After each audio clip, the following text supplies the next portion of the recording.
My name is Ruth Eleanor Whitaker.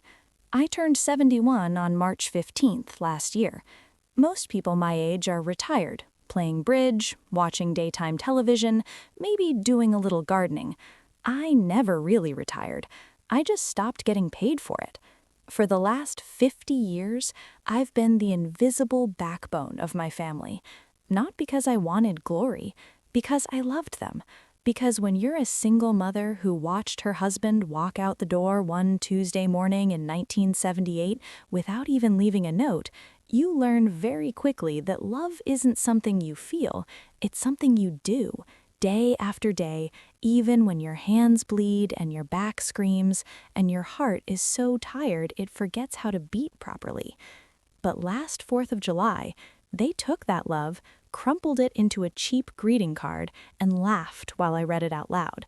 It started like every other Independence Day for the past 25 years.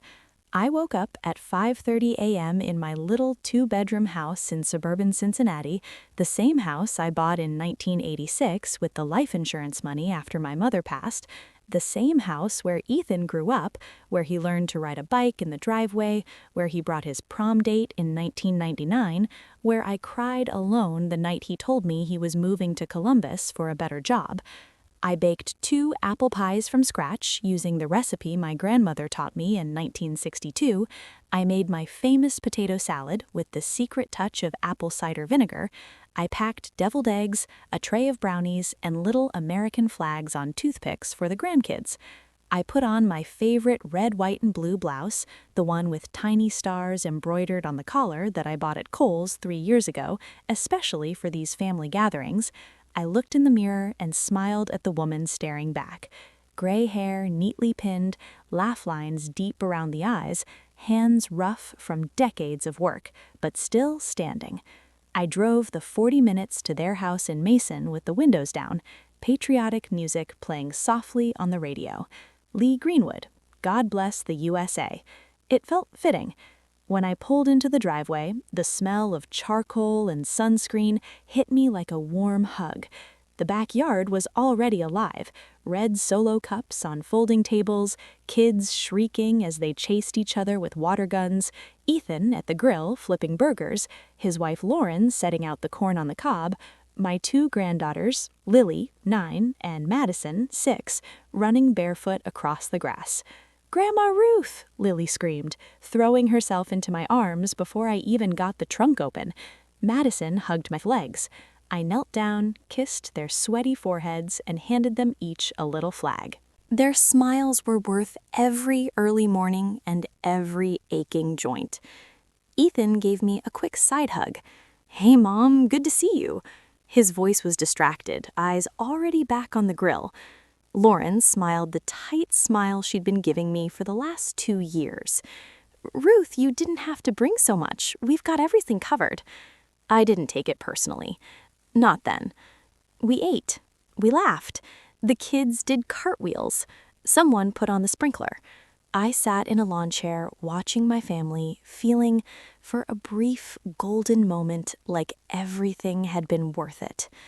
Around 7:30 p.m., as the sky turned that perfect shade of periwinkle that only happens right before fireworks, Ethan clapped his hands. "Okay, everybody, gather round. We've got something special for Mom." My heart lifted. A card? A little speech? Maybe even a thank you after all these years. Lauren walked over holding a large envelope decorated with glittery fireworks stickers. The grandkids bounced on their toes. "Here you go, Grandma," Lily said, grinning. "Read it out loud." I took the card with slightly trembling hands. The front showed a beautiful American flag waving against a sunset sky. Inside, the handwriting was Lauren's, neat, precise, mocking. I cleared my throat and began reading in the clear, proud voice I used to use when reading bedtime stories. "Roses are red, fireworks are bright. You're getting old, Ruth, and you're losing the fight. No one needs you here, your time's come and gone. Time to pack up your stuff and move the hell on." The backyard went deathly quiet for 3 heartbeats. Then Ethan laughed, a big, barking, cruel laugh. Lauren covered her mouth, but her shoulders shook. Even the grandkids started giggling, confused but following the adults' lead. My hands shook so badly the card fluttered to the grass. Ethan wiped tears of laughter from his eyes. "Oh, come on, Mom, lighten up. It's just a joke. You should have seen your face." Lauren stepped forward, still smiling. "It's the 4th of July, Ruth, Freedom Day. Maybe it's time you got some freedom from us. There are some really nice senior communities nearby. You'd have activities, people your own age. You wouldn't be so alone." The word alone landed like a slap. I looked around. No one was laughing anymore, but no one was stopping it either. The grandkids looked confused. Lily tugged at my blouse. "Grandma, why are you crying?" I couldn't answer. I just stood up slowly, legs unsteady, and walked toward the gate. Ethan called after me, voice suddenly softer. "Mom, come on, don't be dramatic. It was just a prank." I didn't turn around. I drove home in silence. The radio was off. The windows were up. The Stars and Stripes blouse felt like it was choking me. That night, I didn't sleep. I sat at the kitchen table, the same table where I used to help Ethan with algebra homework, where I counted pennies to make sure we could afford Christmas presents, where I wrote thank you notes to the church ladies who brought us casseroles after my husband left. I opened the drawer where I kept the important papers, bank statements, investment summaries, property deeds.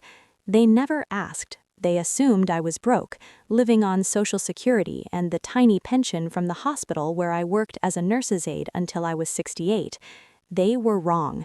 In 2005, my Aunt Clara died childless.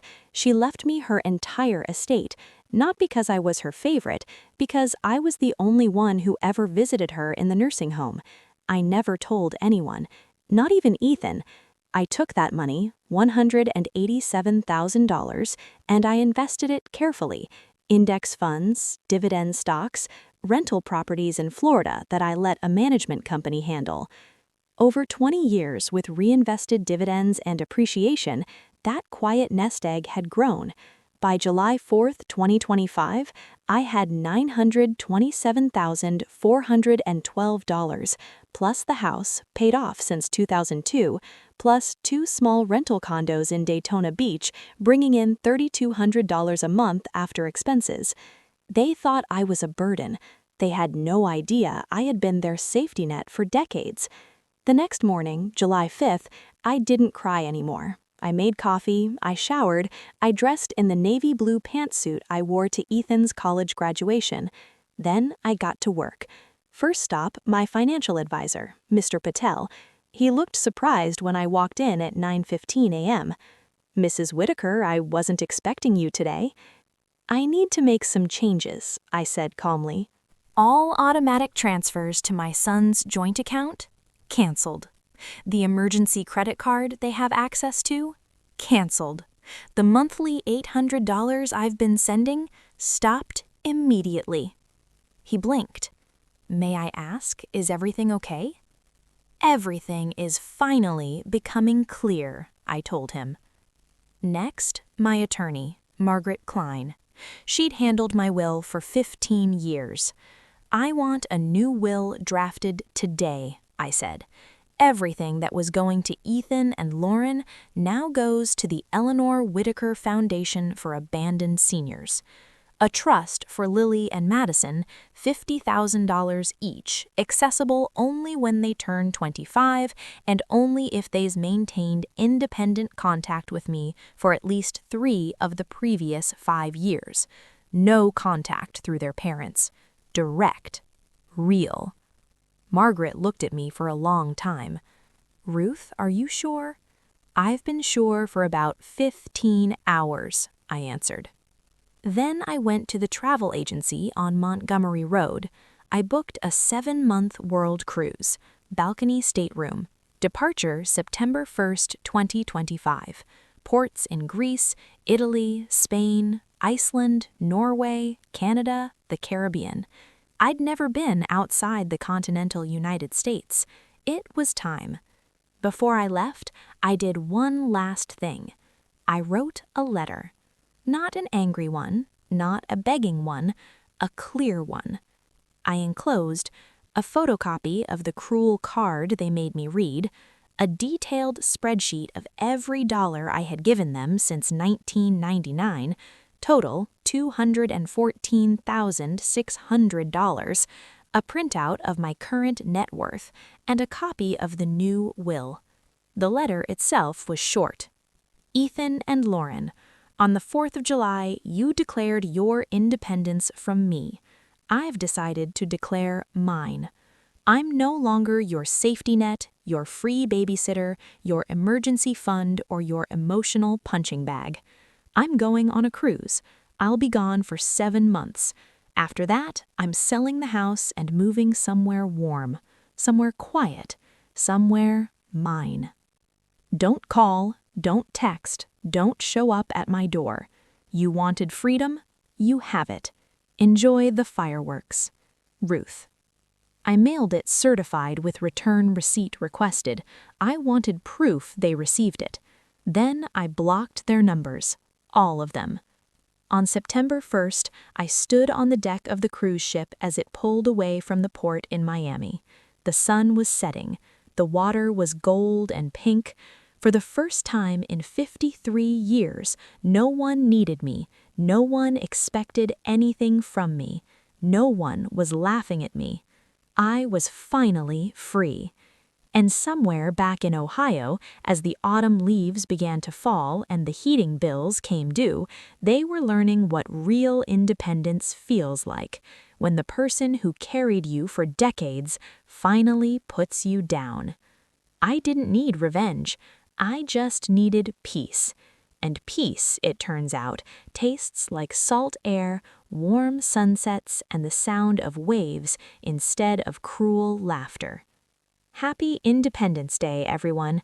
I finally celebrated mine.